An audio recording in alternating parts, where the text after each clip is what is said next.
interessante,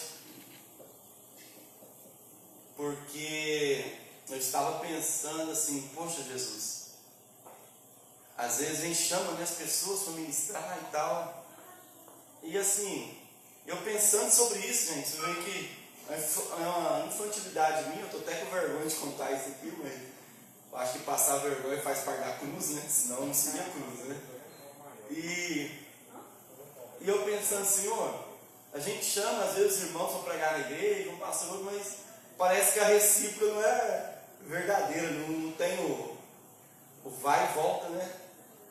E eu assim, pensando, pensamento chateado, poxa vida, né? Aí passou um pouco, o pastor Carlos fala, pastor Marcos, você vai ministrar e tal? Eu falei, posso, pastor.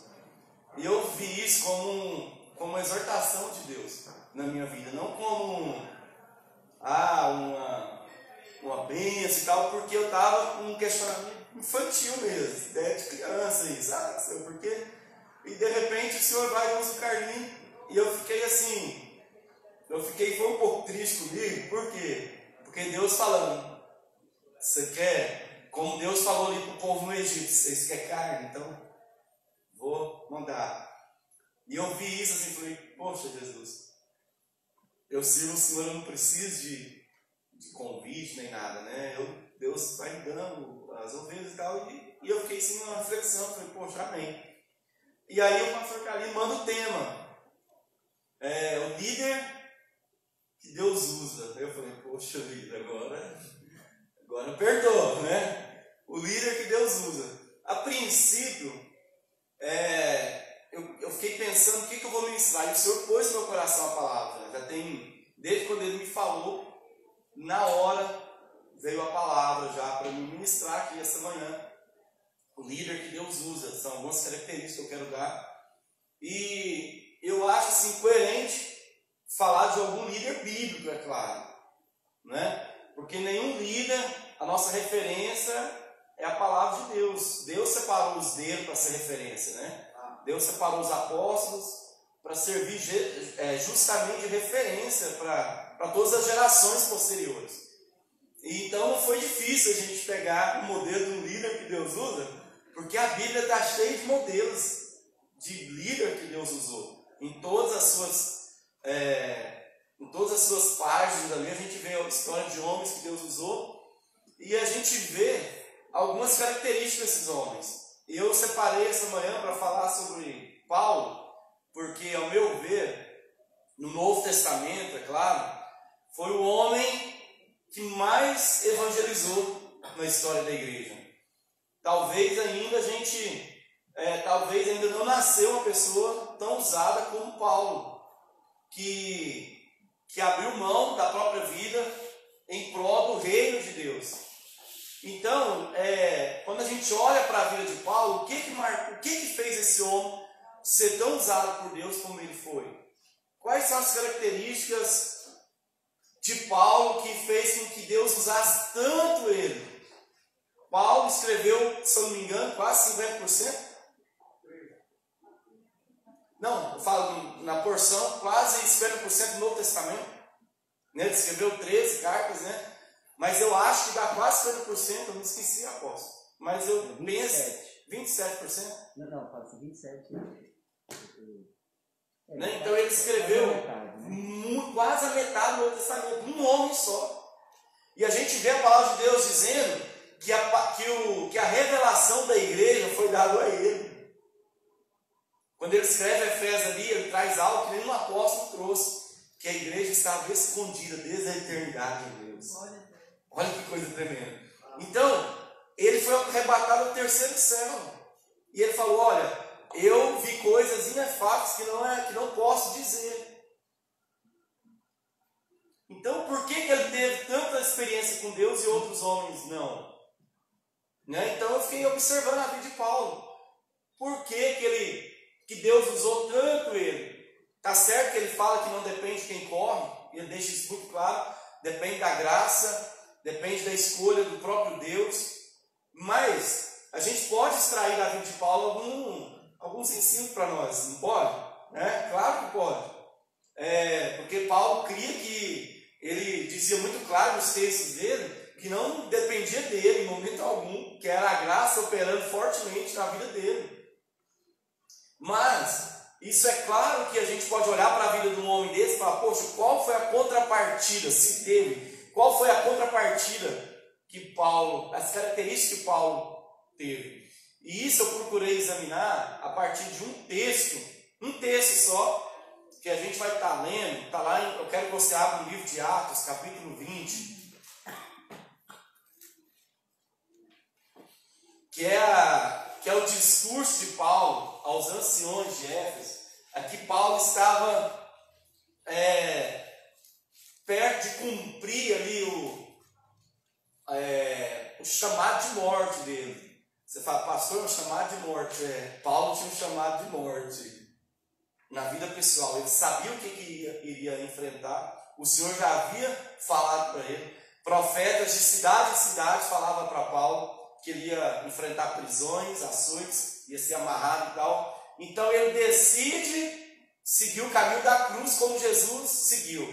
Jesus sabia por que ele veio. Jesus sabia o que estava esperando ele. E da mesma forma, Paulo também já sabia o que estava esperando ele. Profetas de cidades em cidades avisavam ele. E eu acho interessante, abrindo um parênteses nessa questão dos profetas, que o profeta não é para direcionar. Às vezes um profeta chega na gente e fala, vamos fazer isso, aí às vezes a gente desiste. Não, porque Deus está alertando. Mas Paulo, olha, já há um diferencial para a gente prestar atenção. Paulo, profetas avisavam ele, e aí que ele se animava para o destino dele, que era o destino ali de enfrentar tudo isso e testemunhar Jesus nas prisões, diante de reis e de tudo mais que a gente lê no livro de Atos. Então, isso não afugentou, e ele fez tudo isso, chegou a hora dele cumprir esse ministério, que é esse ministério das prisões, que Deus havia chamado ele para ir para isso. E ele começa ali no versículo 17, Atos capítulo 20, versículo 17. Eu não tenho intenção, gente, a minha intenção aqui é só compartilhar o que Deus falou comigo. E eu sei que tem pregadores aqui, meu Deus, que eu preciso ouvir anos e anos para me chegar pelo menos um pouco, né, do entendimento que eles têm. E de Mileto mandou a Éfeso a chamar os anciões da igreja. E logo que chegaram junto dele, disse-lhes, vós bem sabeis desde o primeiro dia em que entrei na Ásia, como em todo esse tempo me portei no meio de vós. Eu acho melhor ler versículo a versículo, que eu me sinto mais à vontade, né? Então aqui a gente vê uma introdução, olha que está de graça, gente. Aqui não precisa nem de revelação. Paulo ele vai falar das características, da maneira que o homem de Deus deve se portar diante da igreja de Deus. Então aqui Paulo é uma aula que ele está dando para mim e para você nos dias atuais. Ele está falando, olha, vós bem sabeis, desde o primeiro dia em que entrei na Ásia, em todo o tempo me portei no meio de vós. Primeiro, versículo 19, ele diz, servindo ao Senhor com toda humildade. Primeiro ponto que a gente vê, primeira característica de um homem que Deus usa. Você pode repetir comigo? Humildade. Humildade. Amém? Mais uma vez, humildade. Humildade. Gente, essa é a chave para as demais portas. Aleluia. Porque Deus resiste o homem soberbo, mas exalta aquele que a si mesmo se humilha. Amém? Né? Ele dá graça aos humildes. E Paulo foi o apóstolo do quê? Da graça. Então ele foi um homem que Deus exaltou ele na graça. O apóstolo Paulo foi levantado por Deus por causa dessa primeira característica que Jesus disse em Mateus lá, que os humildes, né, que é o Sermão do Monte, ele começa, né? Bem-aventurados os humildes. E eu não sei se é por causa do meu entendimento, que talvez seja um pouco limitado, mas eu levo muito a sério as ordens cronológicas bíblicas do escrito da palavra. Eu creio que a palavra é tão de Deus que até uma vírgula, até um pronome pessoal aqui, um verbo, ele está no lugar porque Deus colocou ele ali. Então, se Deus começa o Sermão do Monte com bem-aventurados humildes, é porque Deus leva isso muito a sério. A humildade é o princípio para qualquer homem de Deus poder caminhar e fazer a obra de Deus. É o princípio, a humildade. E muitas vezes, nós, com o passar do tempo, a gente vai perdendo essa humildade devido à arrogância, à soberba. A gente começa a achar que a gente sabe mais do que outros. E Paulo, o que pautou a vida dele foi de humildade. Ele abriu mão o tempo inteiro, ele não amou o presente século, o tempo inteiro ele se aprisionou a Cristo. Ele diz que ele era prisioneiro, né, de Cristo, quando estava na prisão, mas fora você também vê a vida de Paulo, um homem que ele vivia, ele chegou ao ponto de dizer, não eu não vivo mais, mas Cristo é quem vive em mim. Esse deve ser o modelo, esse deve ser o intuito de todo homem e mulher de Deus, poder dizer como Paulo diz, eu não vivo mais, ou seja, não é mais as minhas vontades, não é mais o meu jeito, não é mais da minha forma de pensar, mas é da forma e da mente que Cristo me conduzir, é da forma que Deus quer e não da minha forma. Então Paulo, ele só conseguiu esse entendimento por causa desse primeiro princípio que é humildade. Jesus falou, né, que ele era humilde de coração. Aleluia. Vinde a mim porque eu sou o quê? Humilde de coração.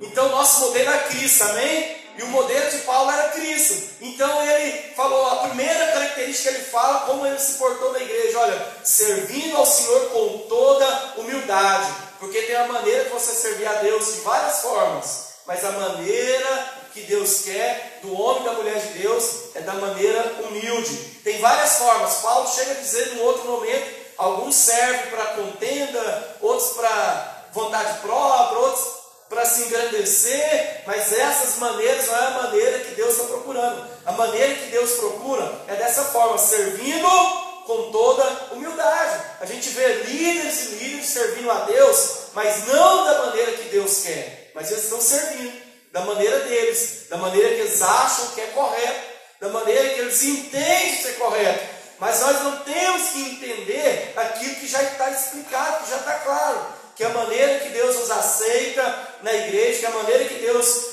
quer o homem e a mulher de Deus é o quê? Servindo com toda a humildade. E a gente tem que lutar contra a soberba, contra a arrogância todos os dias, porque vai passando os anos e a gente começa, se a gente não vigiar, da característica daquele profeta velho, que é o profeta que não ouve mais a Deus, mas por causa da experiência, do know-how, por causa da identidade dele já, que tem do reconhecimento, ele começa a falar dele mesmo, e não as coisas que Deus tem para falar. Ele começa a falar aquilo que vem na cabeça dele. Deus já está longe dele, mas ele está agindo agora não com humildade, ele está agindo na arrogância. Porque a humildade, sabe o que é a humildade? Você esperar 100% de Jesus. Você dizer para Jesus assim, olha, Senhor, eu não sei o que fazer, se a tua nuvem não andar, eu não andarei. E o problema é quando o homem, o líder de Deus, perde a humildade, ele começa a caminhar fora da nuvem de Deus, fora da vontade de Deus, fora da perfeita vontade de Deus. E a gente só consegue manter debaixo da nuvem de Deus quando a gente tem esse princípio que, com toda a humildade, você sempre dizer, bem-aventurados os humildes de espírito, porque Deus é o reino dos céus. O que é humilde, né? Esse humilde de Mateus é diferente do humilde de Lucas. Eu entendi isso estudando. O humilde de Mateus é uma pobreza ali que a pessoa nunca se enche de Deus, ele sempre é pedinte. O humilde de espírito é aquela pessoa que nunca acha que Deus está bom na vida dele, que ele sempre está pedindo, é aquele pidão, preciso mais. Até que Cristo viva nele, e não ele mais viva. Até que ele possa chegar e falar, né, Cristo vive em mim, não eu vivo mais, mas Cristo. Agora eu tenho a mente de Cristo, eu penso das coisas que Deus pensa.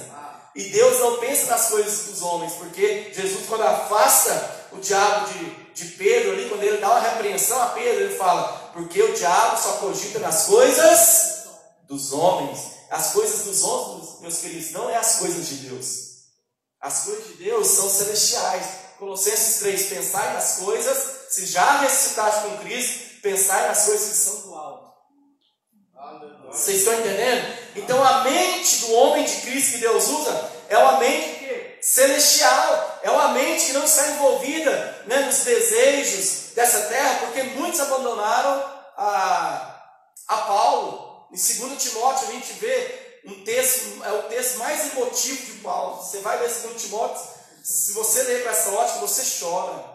Paulo estava prestes a ser morto ali, porque ele estava indo cumprir o propósito de Deus, e no momento que ele mais precisou, ele descreve ali que todos me abandonaram, somente Lucas ficou. E a gente vê já no capítulo 1, Paulo falando do abandono, que ele tinha entregado Alexandre, Demas, tudo para o diabo, porque amaram o presente século. E depois no capítulo 4, as últimas palavras que Paulo escreve em vida, ele falando, me abandonaram. De novo, ele está falando do abandono. Então, o homem de Deus, se ele não tiver a humildade, se ele não tiver no coração dele a humildade, ele não aguenta as decepções que o ministério traz na vida do pastor, da pastora, que é o abandono. Quantos de vocês já não ajudaram pessoas, ajudaram, né, tiraram às vezes da sua boca, tiraram às vezes, né, da sua família para ajudar alguém, e a pessoa, a hora que ela está bem, ela se vira contra você, começa a falar mal, te difamar. A pessoa, às vezes, que você menos espera, começa a te atacar, e você fala, meu Deus, foi isso que aconteceu com Paulo. Paulo, a palavra de Deus fala que os obreiros dele, no momento que ele mais precisou, abandonaram ele. Mas isso não é privilégio dele, foi de Cristo. Nos momentos que Cristo foi preso, todas abandonaram Jesus. Então, sem humildade, porque a humildade, você não espera nada em troca. Quem é humilde não quer nada em troca. Ele é satisfeito com aquilo que Deus dá. E Paulo, apesar de ele estar assim, contando isso, mas ele está firme, você vai ler lá no capítulo 4 de Timóteo, ele vai dar o testemunho, mas graças a Deus ele fala, o Senhor esteve comigo. Então ele não troca a fé dele por nada. Nada abala ele, porque ele tem a mente de Cristo, não é ele mais quem vive. E quando o homem entende o propósito de Deus, quanto mais coisas adversas, mais aproxima ele de Deus. Como você sabe que você é um homem que Deus escolheu, um líder que Deus, segundo a escolha de Deus, é que quanto mais as coisas apertam, mais você se aproxima de Deus. Quanto mais o diabo tenta te envergonhar, mais você fica parecido com Cristo. Quanto mais ele tenta te perseguir, mais você fica parecido com Cristo. Quanto mais ele fecha as portas, se levanta, mais você se parece com Cristo. É isso que acontecia com Paulo. Quanto mais perigo de vida, eminência, já estava marcado o dia da morte dele. Quanto mais ele chegando perto da morte, às vezes o diabo ficava esperando uma fraqueza dele, uma murmuração de Paulo, uma reclamação. Ah, Deus, o Senhor me abandonou. Tanto é que ele escreve mais de 10 cartas e nunca pediu para que orasse para que ele fosse solto. Mas ele pediu uma oração para que ele pregasse livremente. E as palavras dele pregam até hoje. E Deus ouviu essa oração, porque até hoje as palavras e a pregação de Paulo está livre. Então, nós temos muito que aprender com esse homem que Deus usou. Ele, no primeiro princípio, ele era o que? Humilde. O segundo, uma coisa que Deus falou muito comigo. E com lágrimas e tentações. Vou ler o versículo novamente para dar mais sentido. Servindo ao Senhor com toda humildade, com muitas lágrimas e tentações que pelas ciladas dos judeus me sobrevieram. Uma coisa, meus queridos, que agrada a Deus é as lágrimas, apóstolo. E uma coisa que eu falo de mim, eu tenho perdido as lágrimas, isso aí é um perigo. Se perdemos as lágrimas, nós estamos perdendo o rumo. Você sabia que Paulo chorava todos os dias? Ah, pastor, agora eu quero que você prove isso. Vou provar para você. Paulo chorava todos os dias. E é uma coisa que nós, como líderes, nós estamos chorando. Qual foi a última vez que você chorou? Por causa da obra de Deus. Por causa do ministério que Deus deu. Qual foi o último dia que você chorou mesmo? Porque você quer cumprir o projeto de Não é chorar por causa de problema seu, para com isso. Aqui nós vamos deixar as coisas de menino. Vamos partir para as coisas maduras, né? Hebreus capítulo 6. Vamos partir para aquilo que é perfeito. Meu querido, não é chorar por causa dos seus problemas, não é chorar porque você quer ver o reino de Deus na sua plenitude, operando na sua vida e na vida das pessoas que Deus te confiou. Paulo, a oração dele era para que fossem abertos os olhos dos discípulos. A oração de Paulo era para que houvesse entendimento da igreja, de quem é o Filho de Deus. E nessa hora ele chorava, ele se derramava perante Deus. E isso era todos os dias. Então, esse foi um homem que Deus usou. E usa até hoje através das palavras. Pastor, aonde o senhor fala que ele chorava todos os dias? Dá uma adiantadinha, versículo 31.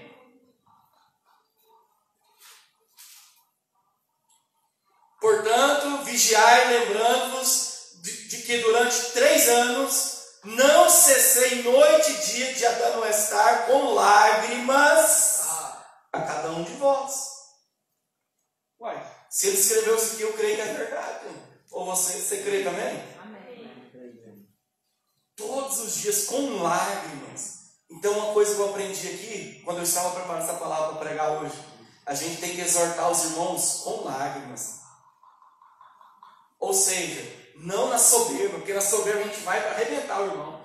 A gente sabe os erros dele, realmente o povo erra muito mesmo, né? E a gente vai cheio, igual o pombo, assim, ó, estufa o peito e pisa no irmão e fala os defeitos dele, tudo, e é verdade mesmo, é cheio de defeito, a gente põe ele no lugar dele. Mas Deus não está nessa maneira de exortar. A maneira que Deus está é com lágrimas, ou seja, com muito amor, com o sentimento que Cristo teve, porque Cristo pagou um alto preço. E as lágrimas envolvem o verdadeiro homem de Deus.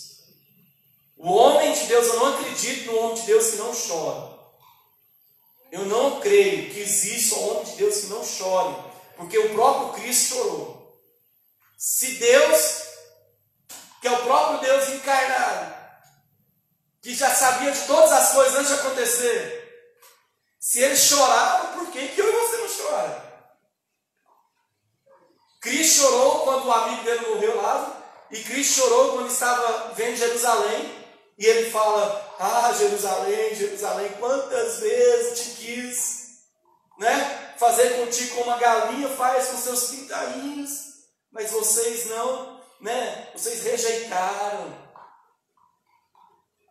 Já pensou se a gente começasse a exortar nossos discípulos assim?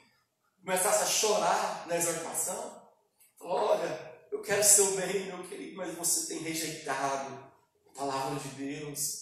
Porque aí você se humilha. Porque aí você mostra que, apesar de ele estar errado, você não é melhor do que ele. Porque em lágrimas, quando você chora, você está se humilhando.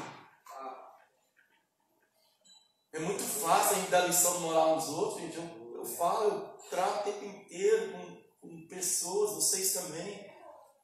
Sempre, a maioria das vezes, estão muito errados, chegam cheio de defeito. Isso às vezes fica automático, ia ser um erro ficar no automático. Nós temos que ser simpatizantes da causa da pessoa, nós temos que ter empatia pelo problema da pessoa. Você tem que sofrer com os que sofrem, chorar com os que choram. É um mandamento chorar com os que choram. A partir do momento que eu tenho muitos anos de crente e eu perco as lágrimas, eu perdi a direção de Deus. Então as lágrimas, é necessário ter lágrimas. Paulo, ele diz, olha, que durante 3 anos, quando ele estava ali em Éfeso, discipulando essa igreja, ele ficou 3 anos, ele não cessou dia e noite com lágrimas. Todos os dias com lágrimas, todos os dias chorando na presença de Deus. Porque o compromisso dele era com a obra, o compromisso dele era com as coisas celestiais. A pátria dele não era desse mundo. Ele já sabia o propósito dele. Sabe por que a gente às vezes não chora e perde a humildade? Porque nós não sabemos nosso propósito. Às vezes nós estamos na liderança porque falaram que você é líder, falaram que você é pastor. Mas quando você entender que quem te chamou foi Deus, não foi o homem, tudo muda de figura. Tudo muda de figura. Enquanto você achar que é o homem que te estabeleceu sobre esse encargo, você vai fazer mal feito, você vai fazer sem amor, sem paixão. Mas quando você entender que é o próprio Deus que te elegeu para esse propósito, você vai começar a sentir as dores de pai. Vai começar a ter a mente de Cristo. Você vai começar a sentir, né, a desejar viver como Deus, como Jesus viveu. Então, outro texto, vamos continuar, versículo 20. Como nada que útil seja, deixei de vos anunciar e ensinar publicamente e pelas casas. Outra característica de um homem de Deus, que Deus usa, é o quê? Ele é apto para ensinar. Está lá em Timóteo. Paulo não cessava de ensinar. E ele não tinha um lugar para ensinar, aqui não. Nas casas, publicamente, nas sinagogas. Todo homem de Deus tem que estar apto, tem que estar disponível para ensinar a palavra de Deus. Você não pode ser um estrelinho, assim, não, só se ensina se for com o microfone na mão. Não. Deus quer que você ensine a tempo e a fora de tempo. Testificando, 21. Testificando tanto a judeus como a gregos o arrependimento para com Deus e fé em nosso Senhor Jesus Cristo. E agora eis que ligado, eu pelo Espírito vou para Jerusalém, não sabendo o que me há de acontecer, senão que o Espírito Santo de cidade em cidade me revela, dizendo que me esperam prisões e tribulações. Isso aqui é muito sério.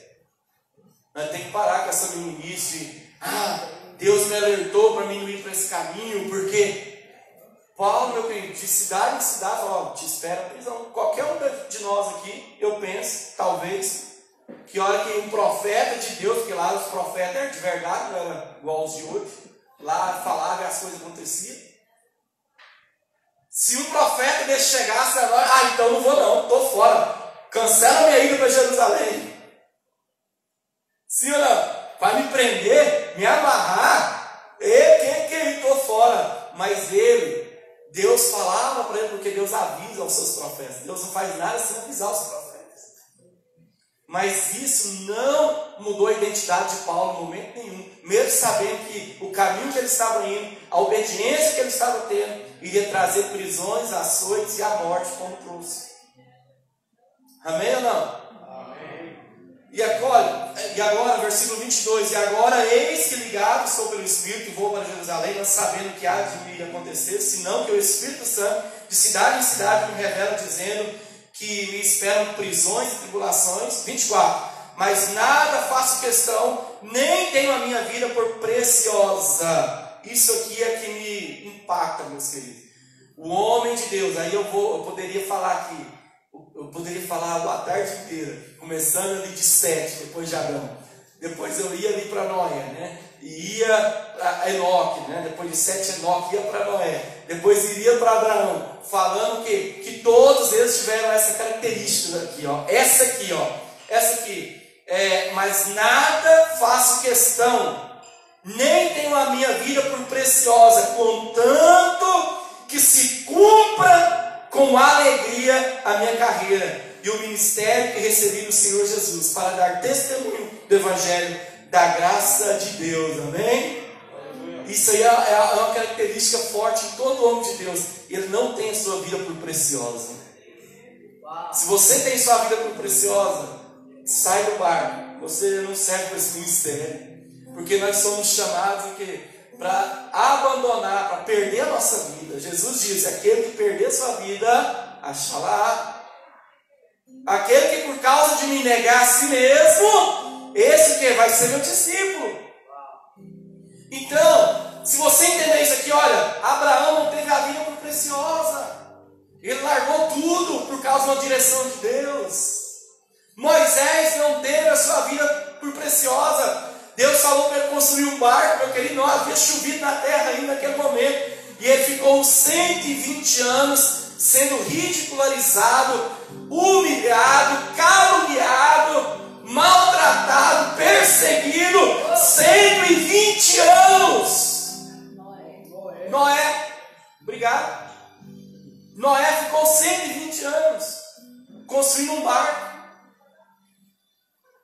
Você imaginou você ficar 120 anos sendo ridicularizado? Você é doido, moço? Que barco, para que é isso? O que? Animais vão entrar aí dentro? Para que esse tanto de divisão nesse barco? É porque vai entrar um monte de animal. Você é louco, cara. Se fosse hoje em dia, você é louco, meu. Você é louco, meu. Você pode fazer um barco desse tamanho para entrar um tanto de animal? Então, quando Deus chama alguém, você tem que entender algo. Você não pode ter sua vida por preciosa. Você deve falar com Paulo, contanto que se cumpra em mim o ministério, o meu chamado. E esse cumprir tem que ser com alegria. Porque se for com tristeza, você anula o galardão. Você faz, mas não tem galardão. Mas se você faz de boa vontade, com alegria, isso vai te gerar galardão para a eternidade. Aleluia! Se você faz com alegria, se você faz sabendo que o melhor está por vir. Tiago capítulo 1 diz: tende por motivo de grande alegria, tende por motivo de grande alegria, passar por todo tipo de provações. Então a provação na vida do homem de Deus é motivo de alegria, porque você sabe que cada provação vai te aproximar mais de Jesus. Cada provação vai gerar mais Cristo dentro de você, vai te forjar como homem e uma mulher de Deus inabalável, com raízes profundas. Cada provação da nossa vida é para afundar mais as nossas raízes no Senhor e nos tornar pessoas inabaláveis. Mas não tem maneira, não tem outra forma se não for através da perseguição, da tribulação. Aleluia! E ele diz: olha, não tem minha vida por preciosa. A gente pode ver a vida de vários homens de Deus. Quando Sansão entendeu o propósito dele, ele falou: Senhor, me dê mais uma vez a força para me cumprir o que o Senhor me chamou. Ele segue. Ele falou: Senhor, me devolve a minha unção. Eu não tenho mais minha vida por preciosa, estou disposto a perder ela hoje, Senhor. Eu entendi. Precisou de eu ser cego, precisou de eu ser humilhado, precisou de eu ser aprisionado pelo inimigo, ser rejeitado pela minha nação. Mas agora eu entendi, Senhor, devolve a minha unção. Só por um minuto, só por um instante. Porque eu não tenho mais minha vida por preciosa. Eu entendi o chamado. Eu entendi que o melhor, eu sou peregrino aqui, que o melhor ainda o Senhor preparou. Eu entendi que isso aqui tudo é nada. As minhas vaidades acabaram, Senhor. As meus querer acabaram. Agora eu só quero cumprir na minha vida o que o Senhor tem para mim. E quando Ele faz isso, Deus ouve a oração dele. Deus ouviu a oração de Sansão. E ele pega nas duas colunas e ele puxa as colunas. Aquele é só Deus. Se Deus não tivesse ouvido a oração, ele não teria dado. Que homem dá conta de derrubar duas colunas, hein? De pedras. E Deus devolve a força dele, ele abraça aquilo ali. E ele abraça o chamado dele. Naquele momento ele abraça. E eu vejo ele falando como Paulo: não tenho minha vida por preciosa, mas vai se cumprir agora o que Deus me chamou para fazer. E ele puxa com força as colunas e mata o inimigo do povo de Deus. Centenas de príncipes, reis reunidos ali. E foi uma mortandade terrível. A morte dele produziu fruto que nunca produziu na vida dele. Então é na nossa morte que a gente produz frutos para a eternidade. É quando você decide morrer. É quando você enterra o grão de trigo e fala: Senhor, não seja feita mais as minhas vontades, mas eu quero que faça as suas vontades. Amém? Quero abrir espaço para os fiéis, porque eu não tenho mais tempo. Quero dar oportunidade para vocês falar a respeito disso, né? Você pode levantar sua mão aí que eu levo o microfone. Amém? Quer contar algo? Está bem feitinho a palavra. Né? Eu quero contar um testemunho. Posso? Pequenininho. Eu fiz um voto, assim, uma promessa de Jesus, que eu não ia falar de mim mesmo. Eu não sei que se tiver, porque às vezes a gente vai pregar, tem tanta coisa boa na Bíblia, e às vezes a gente fica falando da gente mesmo. Mas eu passei por isso quando eu fui lá para a África. Eu tenho medo de andar de avião. Eu não gosto de avião.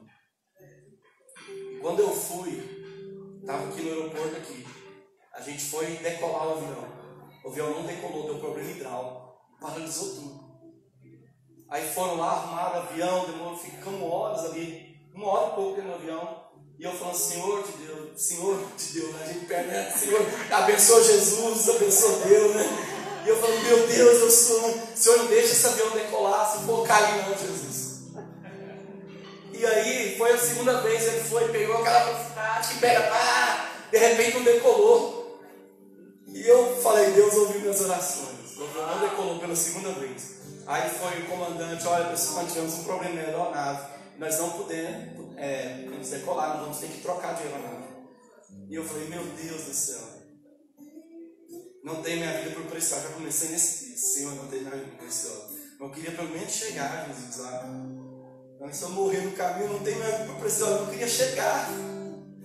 Aí deu certo a segunda. Aí chego lá, por causa dessa atraso, perdi todas as minhas conexões, perdi minha mala, perdi tudo. Só fiquei com a roupa do corpo, minha carteira. Né? A fé não, essa aí não, graças a Deus. E aí começou o meu calvário. Me puseram naqueles teco-teco. Eu já tinha medo de avião, ainda posso ser no teco-teco. Peguei 4 teco-teco, não, 3 teco-teco. Você anda no negócio, você acha que vai cair, o vento passa, e aquele frio na barriga, parecia que você estava na montanha russa, e estava chovendo, e fazia metade, e aquele minha barriga, Senhor, eu só quero chegar, Jesus. Não, minha irmã, consagração, oração, né? E aí cheguei, meu querido. Aí eu tinha que ir para um lugar longe, para o interior. Peguei trem. E eu peguei uma moto lá não tem capacete. E as ruas lá, só o sangue de Jesus. Muita gente morre de acidente nas ruas lá. E eu comecei a orar, eu andei mais de 50 km de moto, sem capacete, com mala. Eu falei, Senhor, se nós cair aqui, se eu quebrar um braço, aqui não tem hospital. Então, Senhor, tem misericórdia, só quero chegar no local para onde eu fui. E aí foi, tal, e vinha aqueles buracão, e o homem desviava, e eu só na oração, eu falei, sangue de Jesus. E eu cheguei lá, onde eu deveria estar.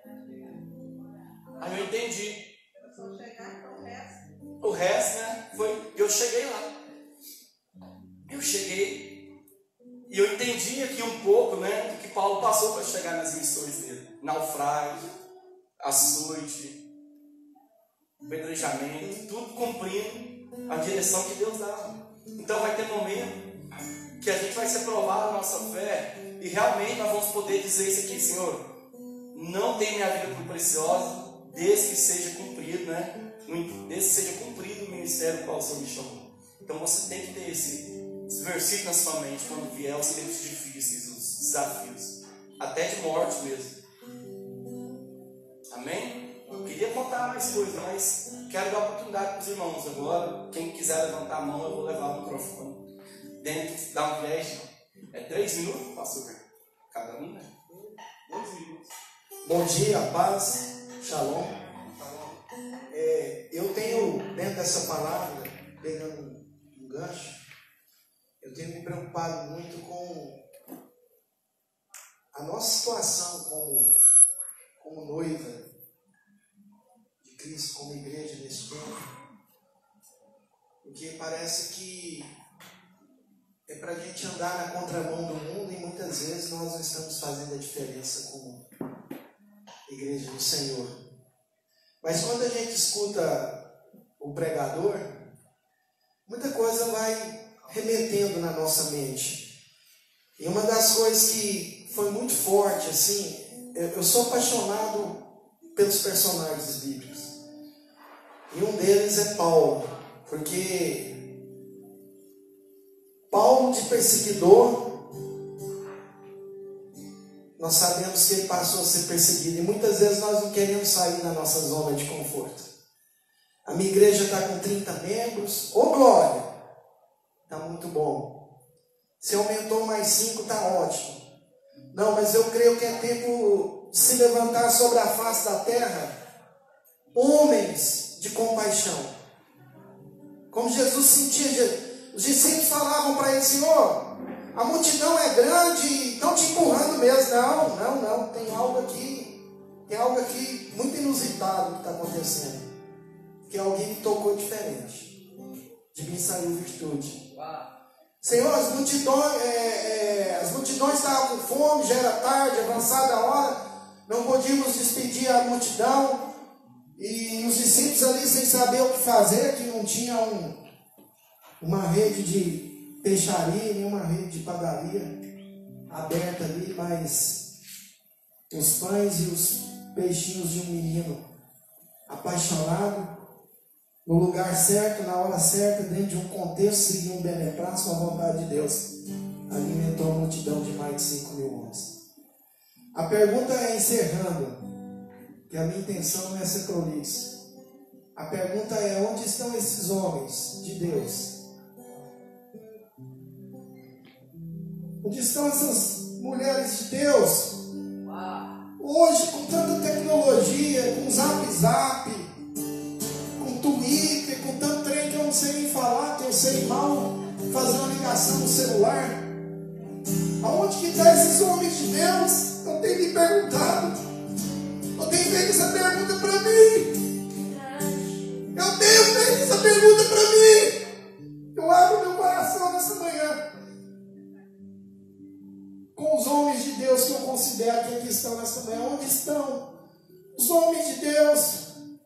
Aonde estão as mulheres de Deus que ainda podem e ainda querem dizer para o Senhor: eis-me aqui. Faz de mim o teu querer, cumpre em mim o teu querer, o teu realizar. Homens e mulheres de Deus apaixonados, que estão prontos não somente a pregar um discurso bonito, uma retórica, mas homens e mulheres de Deus respondendo para Deus todos os dias: eu continuo aqui. Eu continuo aqui, daqui. Eu não vou sair, como Moisés falou, se a tua glória. Se o Senhor não for comigo, eu não vou, mas eu estou aqui. Usa-me. Usa-me, eu tenho preocupado muito. Como homem de Deus, como profeta, eu tenho preocupado muito com a situação da nossa igreja no Brasil, a igreja brasileira, e em todo o mundo, a noiva de Cristo. E eu encerro. Aonde estão aqueles homens que vão falar como esse personagem bíblico falou? Não é só pregar. Não é só pregar o Evangelho. Não é só pregar o Evangelho. Mas é padecer por Cristo. Aleluia. Mais alguém?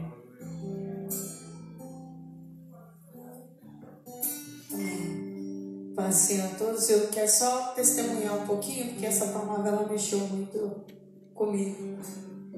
Nós estamos com o projeto Cristo na Praça e nós vamos ali para a praça todos os dias praticamente. Nós estamos com o projeto ali jogando vôlei com os meninos e às vezes a gente vai só com a fé, porque a gente às vezes fica exposto no frio, às vezes a gente sai 1h da madrugada da quadra, porque assim que termina o jogo de vôlei a gente senta ali e vai orar, e ali chega às vezes pessoas que estão na distribuidora do lado, vê a gente orando, vê e pede oração, pessoas que às vezes estão drogadas, embriagadas. Eles pedem oração, dizendo que a vida está destruída. E nós temos presenciado ali jovens aceitando Jesus, saindo do mundo das drogas, do alcoolismo, abandonando o pecado. E às vezes a gente fica envergonhado de nós mesmos, porque às vezes a gente diz: hoje eu não estou aguentando, eu queria ficar em casa. Estou aguentando ir para a praça nesse frio, tantas coisas que a gente fica em risco ali. Até às vezes um pouco perigoso, mas o Senhor ministrou o nosso coração que dentro da quadra, naquela praça, ali nós estamos protegidos pelo sangue de Jesus. E ali o Senhor tem feito a diferença, salvado jovens, libertado famílias, casais também. Nós estamos arrebanhando o tempo de pandemia. É o momento que nós estamos colhendo mais vidas para o Senhor. E eu louvo a Deus porque quando eu me lembro da palavra do Senhor, quando Cristo, Ele sacrificou a própria vida em favor de nós. Então todo sacrifício que fizemos por vidas é nada diante do que Ele fez por nós. E eu quero louvar a Deus e glorificar porque o Senhor nos tem dado essa oportunidade de alcançar as vidas que estão na lata do lixo, à margem da sociedade, pessoas que ninguém dá crédito e nem crê que eles podem ser mudados. E o Senhor está fazendo. E eu louvo a Deus por essa oportunidade.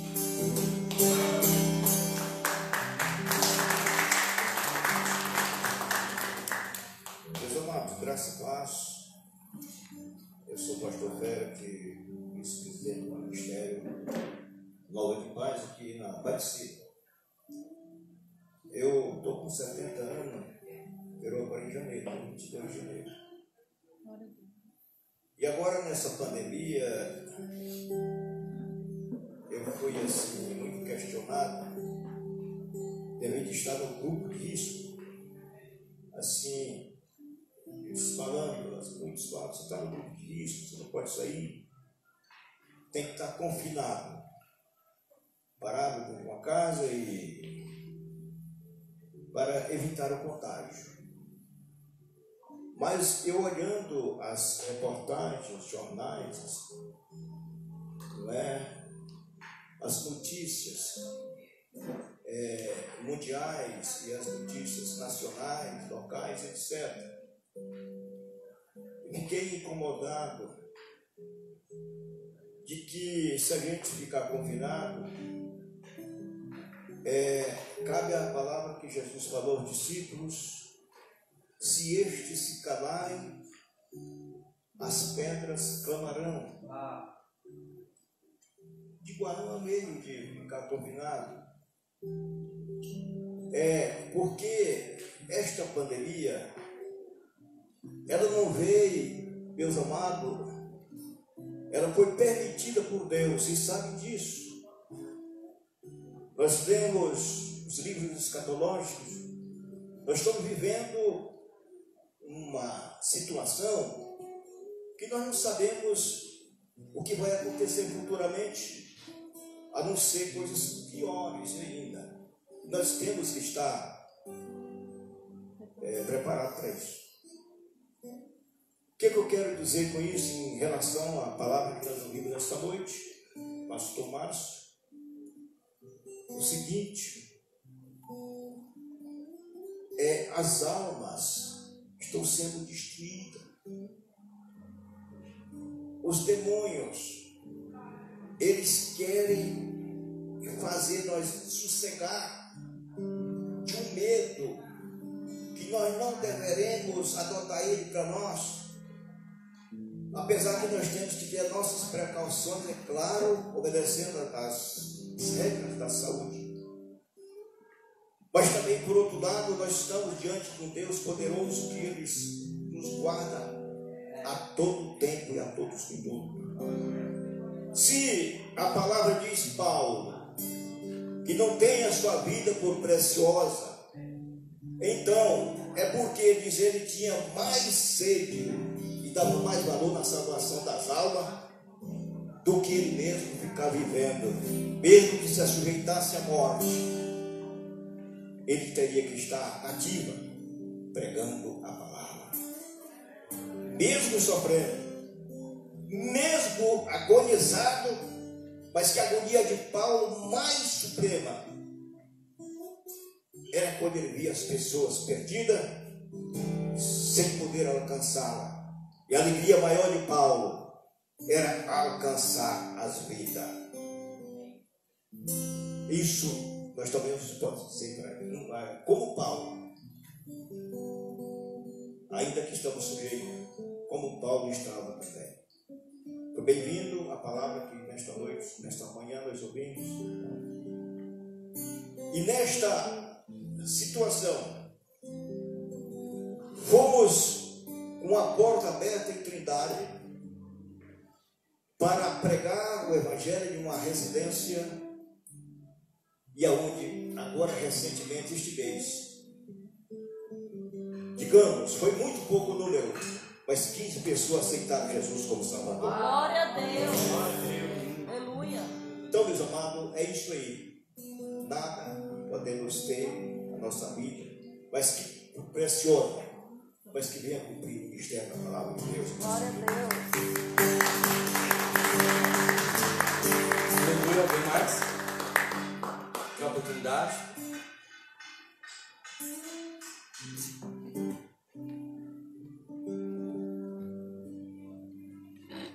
Pai do Senhor, tudo bem?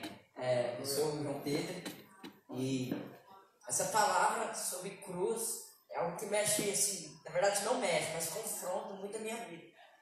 Porque eu venho visto que essa quarentena, eu dou aula para alguns jovens e falo, mano, essa quarentena é para nos alinhar a Deus. Então eu vejo que essa palavra que meu pai falou assim foi, pai, tu é referência para mim, porque uma pessoa hoje pregar sobre isso, a gente vê poucos e viver isso. Então, Jesus ele ensina muito meu coração sobre a cruz. Negar a si mesmo, sabe, é algo dolorido. Até que Jesus fala, ser discípulo. Até alguns discípulos falam de Jesus, não, esse cara é muito difícil de seguir, vai embora. E aí Jesus chega nos outros e fala, mais alguém? Aí Pedro, ousado, e fala, não, para onde irei? Somente tu tens as palavras de vida. Então eu vejo que é um tempo de nós nos alinharmos ao coração de Deus, sabe? Que nós estamos chorando por vidas, estamos levantando um clamor. Eu me lembro de Ana toda vez. Quando fala de vidas, eu sempre me lembro de Ana. A Ana chorou para ter Samuel, falou, Deus me deu filho, senão eu morro. Então essa tem que ser a oração da igreja. Deus nos dê almas, senão nós morremos. Foi isso que Jesus falou. Orai ao Pai da Seara, para que levante mais trabalhadores. Amém?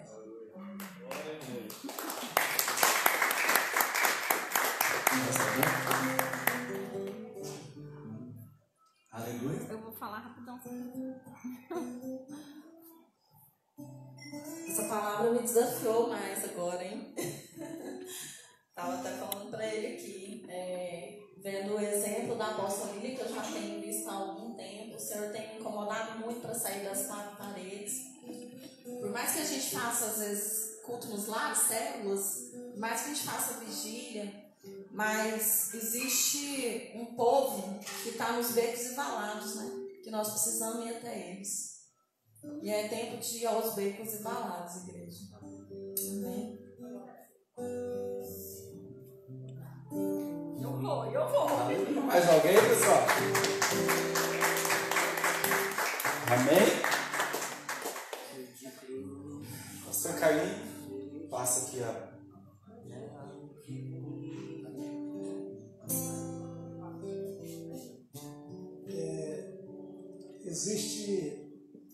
Existe um evento na Bíblia que me chama muita atenção. A última semana da vida de Jesus na Terra, e ele conversando com seus discípulos, ele disse que o que qualificaria eles a ser seu discípulo era o amor por ele. O que nos qualifica, o que nos qualifica a cumprir, né, aquilo que o Senhor nos entregou, nosso ministério, é a intensidade do nosso amor por Ele. E o Senhor Jesus, ele não espera daqueles que não lhe amam obedecer a sua palavra. Ele disse, olha, se vocês sois os meus discípulos, vocês obedecerão a minha palavra. Então, o Marcos foi entender essa palavra, porque Paulo ele ilustra isso na sua vida. Né? Ele não queria que a carreira dele chegasse ao fim.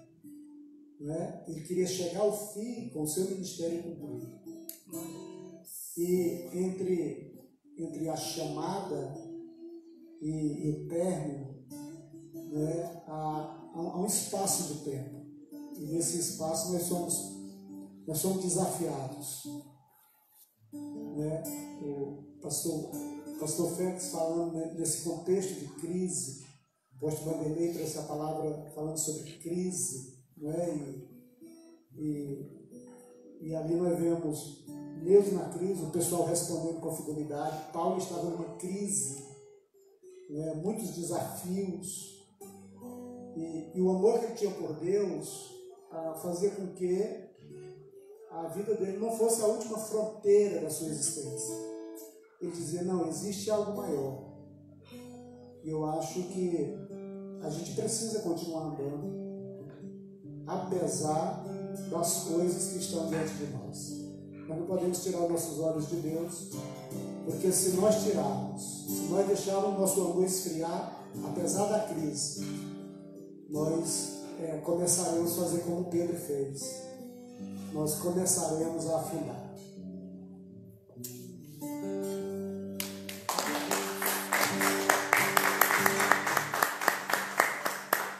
De novo, olhando todas as colocações nesta manhã, eu esqueci de um detalhe aqui, quando eu estava falando. O seguinte, a igreja primitiva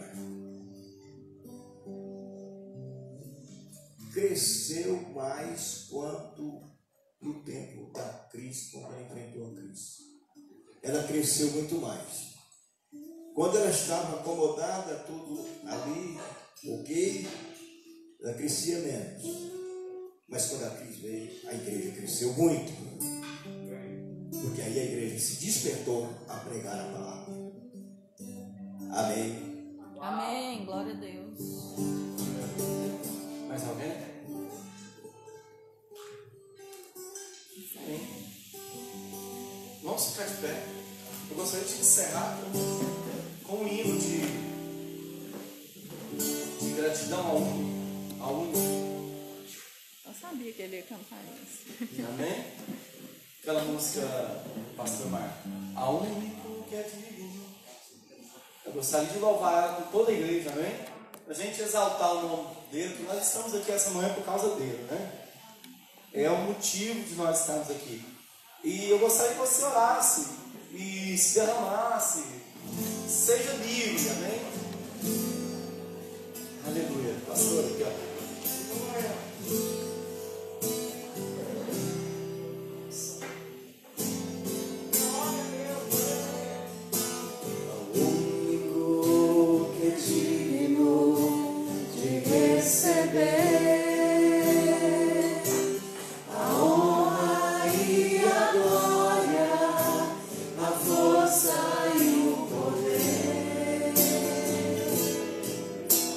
Aos